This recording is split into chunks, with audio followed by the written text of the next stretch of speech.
Dave's requirements were that his car was too noisy and ultimately, like everyone, he wanted more power and with that more torque. So first of all, we put it on the dyno to get a base figure. This is an important thing to do because it gives you an idea of how well everything's working and also an idea of what gains may be made by improving the configuration of the ECU and the related systems on the car. First thing we did is we strapped the car down on the dyno and got our base power.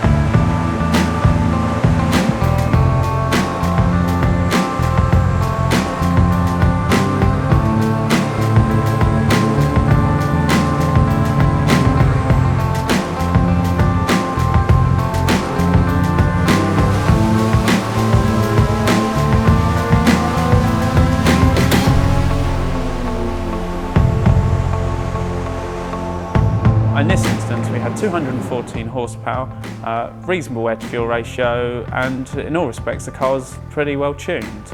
Although, as Dave pointed out, it was too noisy, so off the dyno it went, and the first thing we did was we changed the exhaust system.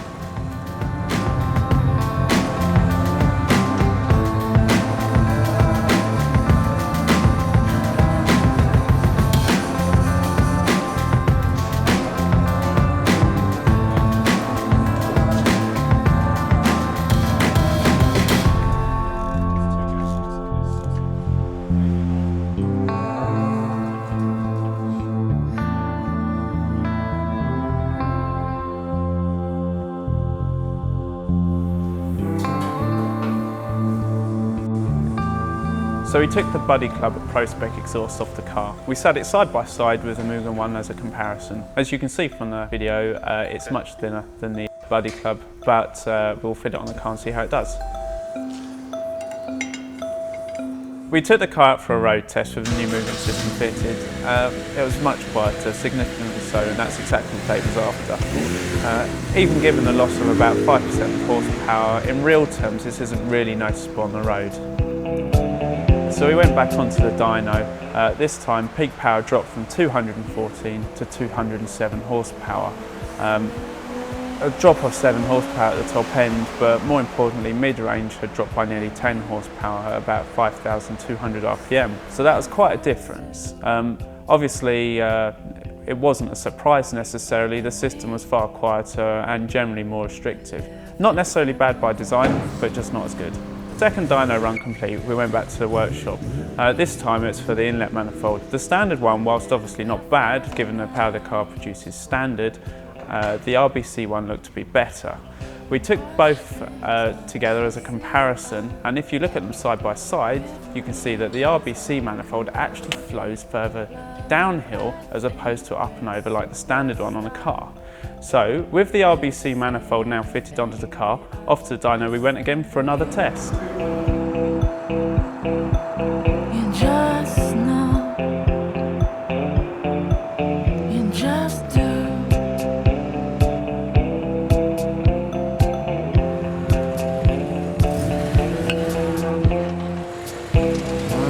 Myself by the sea, and another's company by the sea.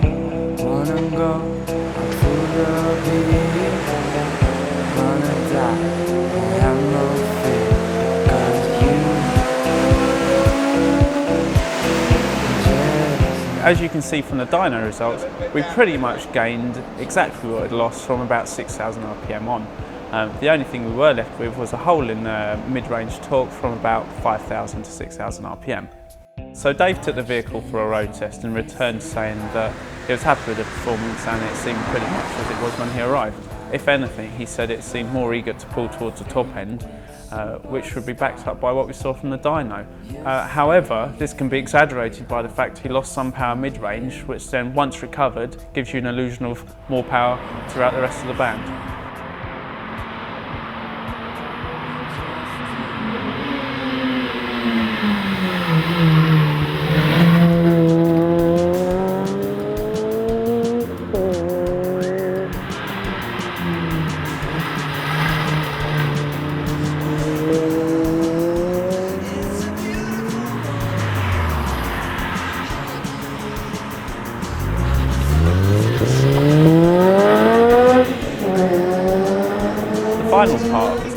take it to the dyno and remap the car, take advantage of all the changes that have been done to it using Kpro, and just see what we can release from the vehicle.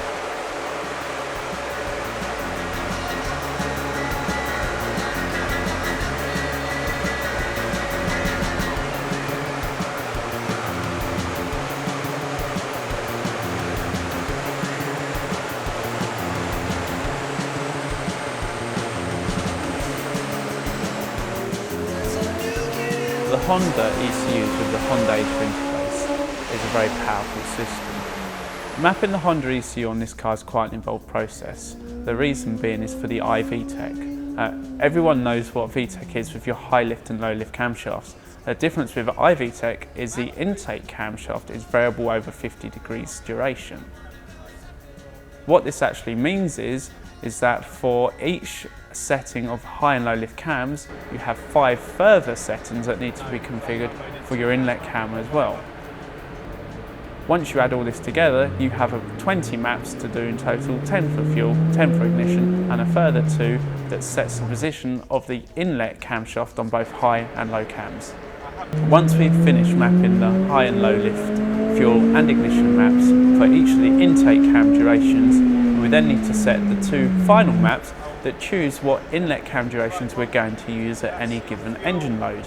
To configure the final 2 maps is a simple case of picking off from our power runs we've already done which inlet duration gave us the most power at any given RPM, placing that onto the map, and then that will produce us our final power curve. In Dave's case, this achieved 227 horsepower. Initially, where he came in before doing anything, with 214. Given the fact that we're now on a more restrictive exhaust, it would have been interesting to see what power we would have gained with the original one.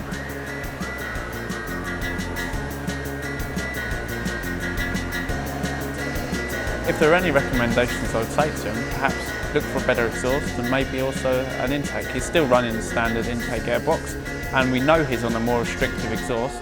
If he was to change both of them, it can only result in more power.